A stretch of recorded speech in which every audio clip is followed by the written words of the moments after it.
ब्रह्ममुरारिसुरार्चितलिङ्गं निर्मलभाषितशोभितलिङ्गं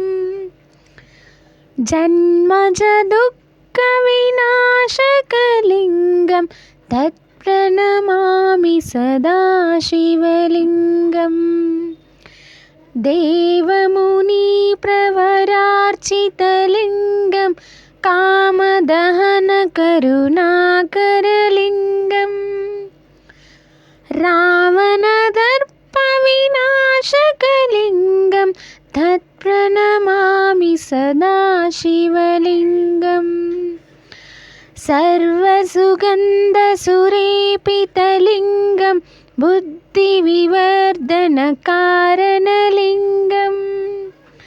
सिद्धसुरासुरवन्दितलिङ्गं तत्प्रणमामि सदा शिवलिङ्गं कनकमहामणिभूषितलिङ्गं फणिपतिवेष्टितशोभितलिङ्गं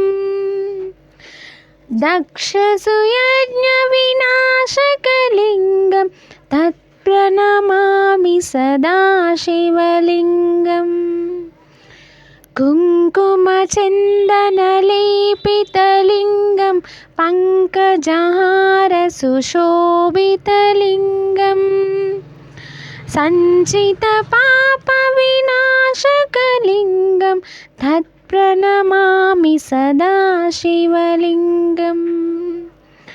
देवगणार्चितसेवितलिङ्गं भावैर्भक्तिभिरेवचलिङ्गं